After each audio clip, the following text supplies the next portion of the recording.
Morning, everybody. On this important day for the United Kingdom in Europe and the world, let me repeat what I have said many times before, which is that as the United Kingdom leaves the European Union, we are not leaving Europe, still less are we leaving the world stage.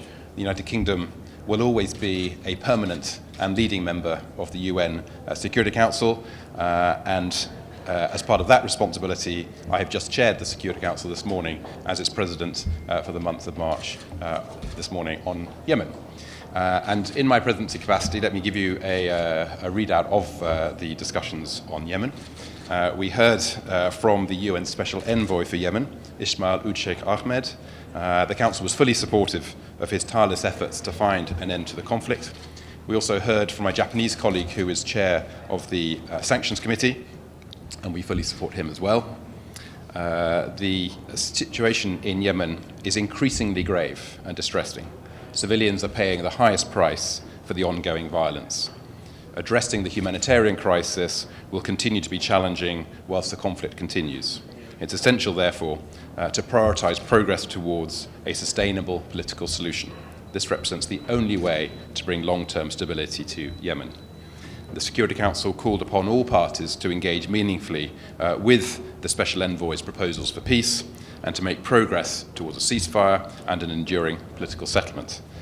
We also called for regional efforts to be harmonised. In the meantime, many parts of Yemen are already close to famine. This presents a huge challenge for the international community to confront. Today, we called on all parties to the conflict to do more to facilitate the humanitarian and commercial imports through all ports in Yemen, including Hodeidah. Thank you very much, Mr. Ambassador. It seems like peace talks and everything else in Yemen are stalled.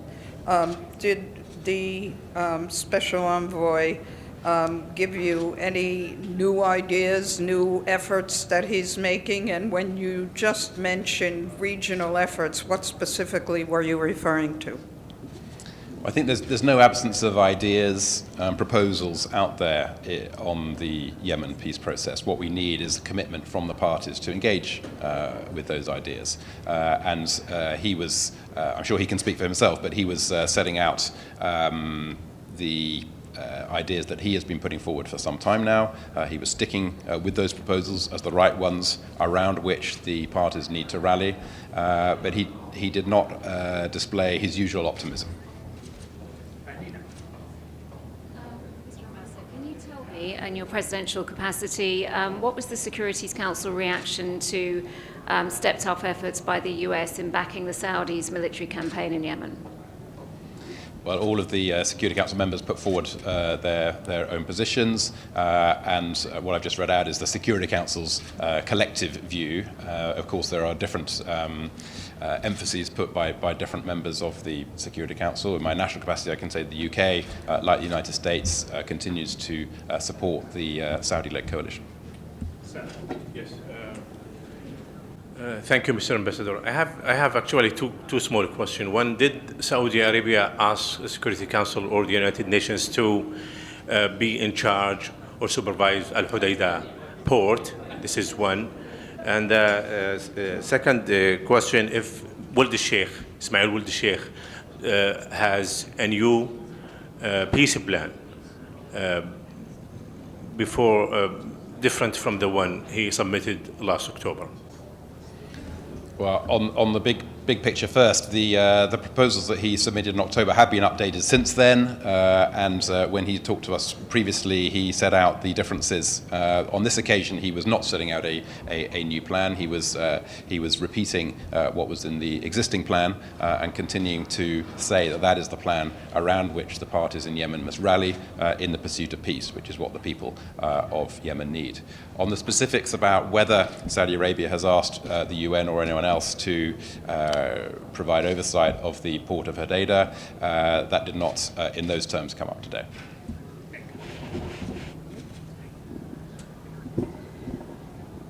Ambassador, can I ask you about Article 50?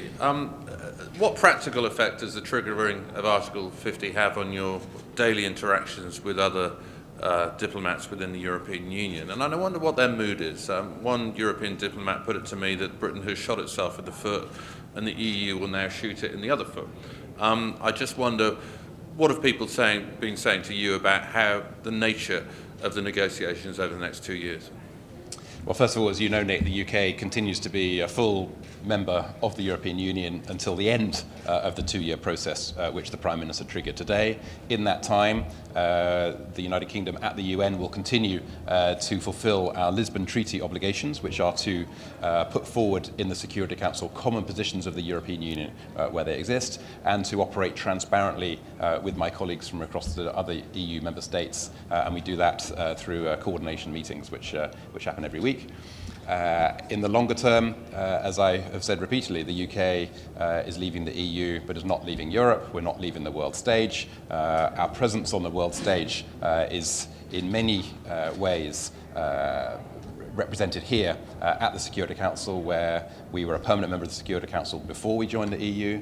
We've been a permanent member of the Security Council as a member of the EU, and we will continue to be a permanent member of the Security Council after we leave the EU. So in that sense, there is no direct impact at all. I'm sure my colleagues from European countries can speak for themselves, but the UK continues to be a very active member of the Security Council. We see it as an important responsibility, part of our identity, and as the Prime Minister was talking about today, we are going to remain engaged on foreign policy, on security policy, on military policy, and one of the ways that we'll be doing that is here at the Security Council. Okay, thank you, everyone. Thank you.